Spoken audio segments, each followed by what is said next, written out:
أعتقد أن الحسابات الانتخابية للقيادة الأوروبية هي بأهمية الحسابات الأمنية والقضائية. يعني قتلوا أو أم لم يقتلوا هم مشكلة. صحيح. هو في البداية الدكتور فواز أثار يعني نقطة أنا أعتقد أنها نقطة يعني مهمة للحديث، اللي هي تحديد أبعاد وحجم الظاهرة نفسها.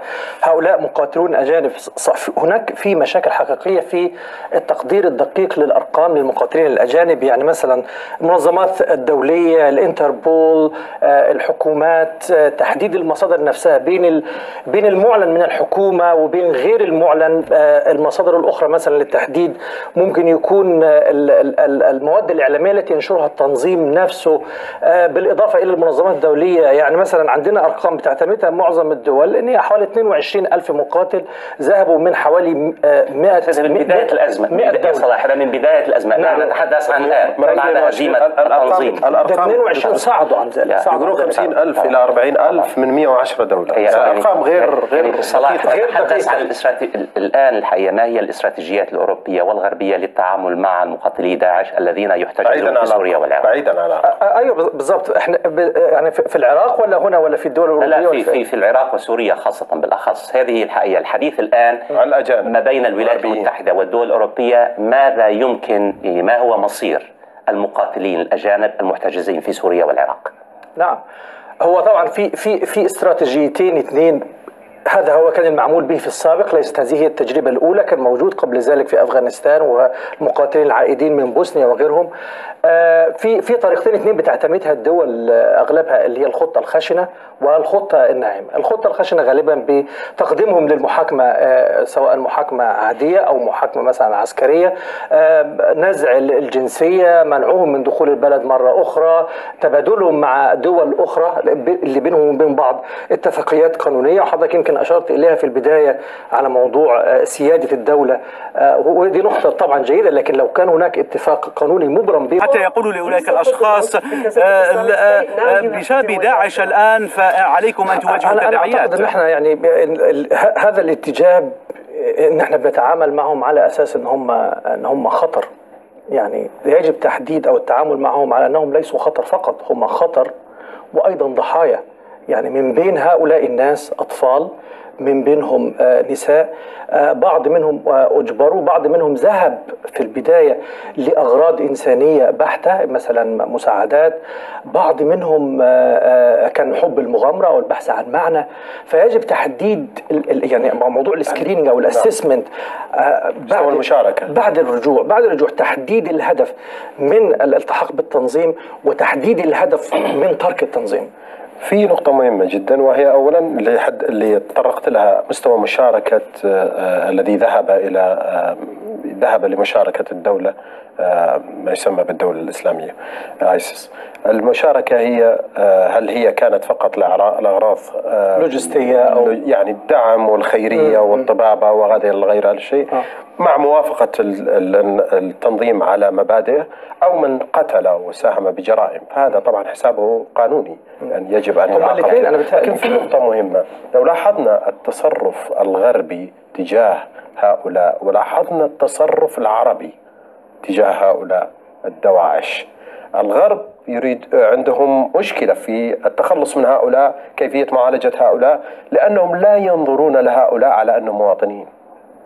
بينما الدول العربية، اسمح لي بس أنا أوضح هذه النقطة لأنها مهمة، بينما الدول العربية حينما يذهب شخص مثلا مصري، تونسي، سعودي، جزائري، مغربي، أول ما تريد هو إرجاعه إلى البلاد ومعاقبته قانونيا حسب أنظمة البلاد ولا تتخلى عنه.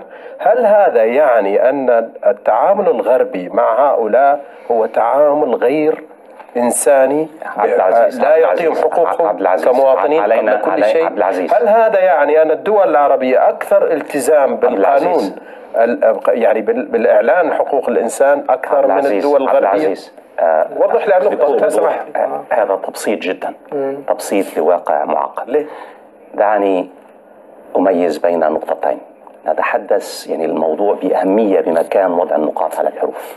نتحدث عن المحتجزين الأجانب في سوريا والعراق، ونتحدث عن عائلات هؤلاء المحتجزين نساء وأطفال، في حين أن الدول الأوروبية رفضت استقبال هؤلاء المحتجزين من المقاتلين، هي قبلت باستقبال النساء والأطفال ومحاكمة المتورطات من النساء وإرسال الأطفال إلى مراكز تأهيل مجتمعي. يعني هناك تفرقة بين الرجال والنساء. يعني النقطة الأولى.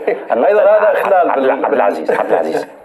النقطة الثانية، القيادات الأوروبية. أنا بس توضح سؤالي اللي أنا قلته، لماذا يفرقون يعني لماذا التفرقة؟ الدول العربية تهتم باستعادتهم، الدول الغربية لا تهتم باستعادتهم. وضح لي النقطة بليز. هناك مخاوف القيادات الأوروبية، أنا لا أدافع عن القيادات الأوروبية، هناك مخاوف أمنية، والدول العربية عندها مخاوف نفس المخاوف. دقيقة شوي يا عبد العزيز. الدول العربية لا تعطيهم محاكمات عادلة يا عبد العزيز، أنت هذا كلام تبسيطي جدا. يعني الدول العربية ترسلهم إلى السجون ويقطعون في السجون بدون أي محاكمات عادلة، أنت تعرف هذا وأنا أعرف. لا، أنا أعرف أن في محاكمات عادلة. المسألة أنا رأيت وشاهدت واستمعت إلى محاكمات عادلة. عبد العزيز، النظام يعني الدول الغربية هذه نقطة خاطئة دكتور عبد العزيز. هذه نقطة دفاع خاطئة. أحد الأسباب أنا موافق في نقطة أن القيادات الأوروبية لا تريد التعامل مع هؤلاء. أنا أعطيك الفرصة بس بعد مشاركات المشاهدين. مشاركة من كازي أو غازي من الجزائر تقول: عودة مقاتلي داعش الأجانب أو العرب إلى دولهم أمر خطير وسيكون له تبعات كبيرة ما لم يكن هناك تنسيق وتعاون دولي لحل. تفضل. يعني الدول الغربية لا تريد أن ينعكس آثار عودة هؤلاء على مواطنيها، حتى المسجونين حتى المجرمين. مضبوط، خايفة على مجرمينها، ولكن لا تخاف على شعوب هذه الدول المحتجزين فيها ومجرمين هذه الدول المحتجزين فيها أيضا. يعني شوف يعني تناقض كبير جدا في هذه المسألة. يعني أنا مش عايزهم في بلدي عشان خايف على مساجيني وخايف على أمني وخايف، لكن أنت بكيفك، أنت كدولة هم جوك وأنا مصدرهم لك، أنا المسؤول عنهم ويحملون جنسيتي مش يحملون جنسيتك، وأتوا إلى بلادك، فأنا أريدهم أن يبقوا عندك ويلوثوا سجونك ويدمروا ويضروا بأمنك، لكن لا يضروا بأمني ولا كذا. هل تعتقد هذا ضمن القانون الدولي وضمن الإنسانية؟ لا أظن، يعني لا أتفق مع طرحك بكل يعني هو من البداية نقطة. مثلا دكتور فواز هو قال لي إن في إشكالية في إثبات مش اوف كورس عليا ولا لا، هو في بعض مثلا في اشكاليه فعلا في اثبات الادله لتقديم هؤلاء لمحاكمتهم، لان هم كانوا في اماكن نزاع وجمع الادله نفسها يصعب على اي جهاز امني جمعه وتقديمه بشكل كامل. خاصه يا صلاح معظم هؤلاء المقاتلين يقولون أنهم كانوا طباخين، أنهم لم يقاتلوا، أنهم كانوا يطهون الأكل، أنهم ينظفون الكل. معظم المعتقلين في سوريا والعراق وهي دي الإشكالية اللي بتواجه كل أجهزة الأمن. طباخين الناس بيعودوا لك مرة ثانية هنا في شكل مهاجرين، بيتسللوا بين المهاجرين، بيدخل لك بشكل شرعي، دايما بيلقي بهذا الزعم ان هو ما قاتلش، ان هو. لكن في البداية ممكن نسأل سؤال تاني ويا ريت كلنا ممكن نتفق عليه: من الذي يعود من الأساس؟ هو أي حد من هؤلاء المقاتلين هيرجع مرة تانية لبلاده الأصلية؟ أنا ما أظنش إن دي لكل المقاتلين، هي هتبقى فقط لمجموعة من الناس الذي صورهم الشك إما عن التنظيم نفسه أو صورهم الشك حول الفكرة نفسها، الفكرة الإجمالية لفكرة إقامة الخلافة هذه، أو عنده مشكلة في بيئته الأساسية أو موطنه الأصلي، أسرته، أهله، ناسه. ممكن أنا ألخص المعادلة. يعني نحن لا نختلف يبدو مع بعضنا، ليس هناك من اختلاف جذري. المعضلة الرئيسية للقيادات الأوروبية هي التالية: كيف يمكن الموازنة بين المسألة الأمنية والمسألة الأخلاقية والقانونية؟ أنا أعتقد يمكن، وأنا موافق معك بالنقطة يا عبد العزيز، نقطة هذه بغض النظر عن المقارنة بين الأوروبيين والعرب، هذه المقارنة خاطئة أنا برأيي، بس يمكن الموازنة.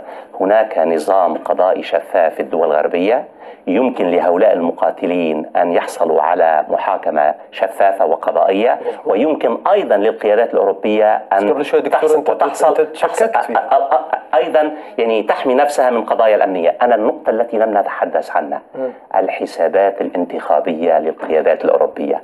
هناك إحصاءات رأي استطلاعات رأي في فرنسا وهولندا وبريطانيا أظهرت أن معظم أغلبية من الأوروبيين لا يريدون لهؤلاء العودة، لا يريدون أن يسمعوا عنهم، لا يريدون أن يراهم في بلادهم. ومن هنا القيادات الأوروبية تتخوف من الأثمان السياسية والانتخابية لعودة هؤلاء المقاتلين، وخاصة إذا قام أحد من هؤلاء المقاتلين بعمليات إرهابية في البلدان الأوروبية. هل يصح يعني على حسب هذا المنطق هل يصح استعمال هؤلاء الناس في الألعاب الانتخابية وفي المنافسات السياسية الموجودة في الدول الغربية بحيث أني لو أستردهم سيضر هذا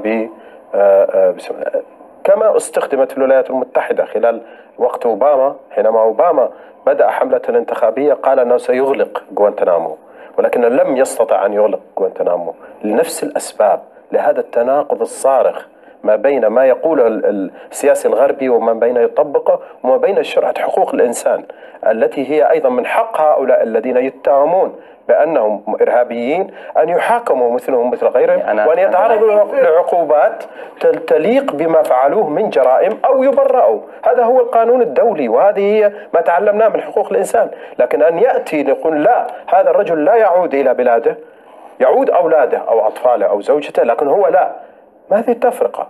وأحيانا نقول أن هناك داعشيات مجرمات قاتلات، يعني ليس مسألة نساء ورجال، هي مسألة جرائم ارتكبت يجب أن تتم محاسبتهم، لكن أن لا يتم إبعادهم وأن يبقوا في بلدانهم، في البلدان التي قبض عليهم فيها فقط لمجرد أنهم لا تريدهم دولتهم. فهذا هو يمكن أن ترد عليه، يمكن أن ترد على عبد العزيز. هو من الناحية القانونية يعني حتى موضوع استطلاعات الرأي هو ساعدني حتى معي صلاح معي. شكرا يا صلاح. أنا يعني موضوع أنها تستخدم في اللعبة السياسية استبعدها شوية، وموضوع استطلاعات الرأي ساعات بيختلف من مكان لمكان ومن دولة لأخرى حسب التوجهات، فما نقدرش نبني عليه رأي يعني سليم. إنما يعني مثلا النقطة اللي حضرتك أشرت إليها في موضوع أن هم عايزين يبعدوهم من البداية، هذا من الناحية القانونية غير جائز. يعني هو لا يحق لأي دولة أنها تبعد مواطنيها، هذا مواطن يعني لو عاد لا تحق للدولة إبعاده إلا إذا استخدمت مثلا وسائل قانونيه. لكن خلينا نذهب الان الى فاصل. عندنا مثلا يعني في حتى تكلمت عن الاراده الامريكيه بالاتفاق مع مثلا الدول الاوروبيه، ولكنها في الاخير ستخضع للنظم القانونيه المحليه. لو تكلمنا حتى في السياق الاوروبي هنا بمجرد عوده اي واحد، لو تكلمنا حتى مثلا على وجه التحديد النظام بريطانيا القضائي، اول واحد ما هيرجع لابد ان هو يتعامل بالقانون البريطاني. القانون البريطاني عندنا بوليسي هنا في كاونتر اكستريميزم ان هو هيحال الى برنامج تشانل بروجرام. تشانل بروجرام ده هيتعمل له كومبليت اسسمنت، ليس فقط حل السجون هو حل. السجون ليست حل، يعني ليست دائما هي حل. هذا ما تريده الولايات المتحدة. يعني لا ليست هي حلول، ليست السجون حسب كل حالة وبعدين ليس هناك يعني زي ما بيقولوا one size fits all، ما فيش كل حالة منهم هينفع نحن نطبقها على الجميع. كل حالة بيتعمل لها اسسمنت من كيس وركر بيشوف تحديد المخاطر وتحديد الاحتياجات لكل شخص، سواء يحتاج مثلا برامج لنزع الأدلجة، برامج لتأهيله نفسيا، تأهيله بدنيا، موضوع الإعالة الاجتماعية أو الإعانة الاجتماعية، إدماجه مرة أخرى. الآن السجون أصبحت universities for the radicalization، هي مكان نفسها بيجتمعوا فيه وبيأثر بعضهم على بعض. هذا ينطبق على الذي يكون في الداخل، لكن احنا نتكلم عن الذين في الخارج ولا يستطيعون أن يأتوا إلى هنا لأسباب عدة، ومقبوض عليهم الآن، موجودين تحت رقبة أو ضمن عدالة أخرى، ضمن نظام عدلي آخر. هؤلاء مواطنين أجانب جو إلى دولة وانتهكوا حرمات هذه الدولة، فعليها أن تحاكمهم أو أن تعيدهم إلى بلادهم. طبعا نحن نعرف تماما أنه من المفروض أن يحاكموا. أنا في رأيي يعني أنه هؤلاء ارتكبوا جريمة على أرض دولة.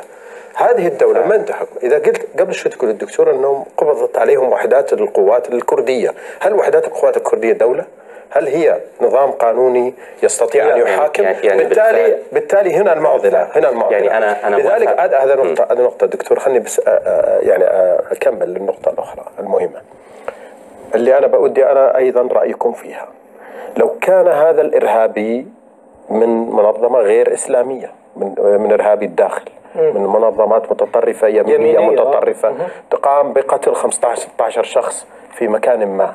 هل سوف يعني يكون مثلا بريطاني ارتكب الجريمة في الولايات المتحدة في شوبينج سنتر ولا في مدرسة ولا في غيرها، بس أنا أقصد، أنا خليني أكمل الفكرة. هل سوف تطالب بريطانيا بإعادته إليها لكي يحاكم تحت قوانينها، أو تحاكمه الولايات المتحدة تحت قوانينها؟ عبد العزيز، وضح لي بس هذا العزيز، أنت بالفعل أثرت عدة نقاط مهمة للغاية، وأنا يا للأسف لحني وافق معك.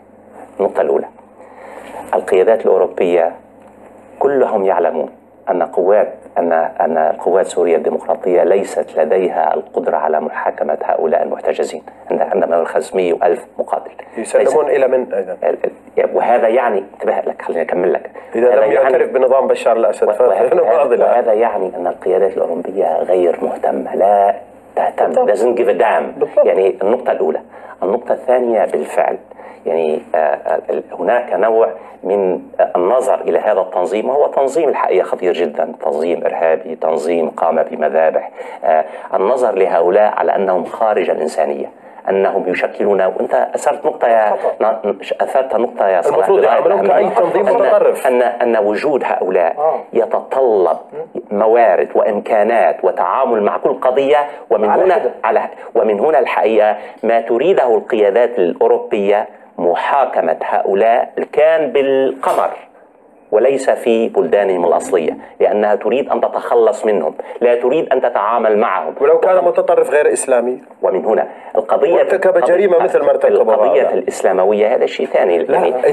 إذا هناك خلط، طبعا هناك غلط كبير وخطأ كبير. العودة إلى النقطة الرئيسية، القيادات الأوروبية مستعدة للتضحية بسلطة القانون والمسألة الأخلاقية على معبد الأمن والمصالح السياسية والانتخابية.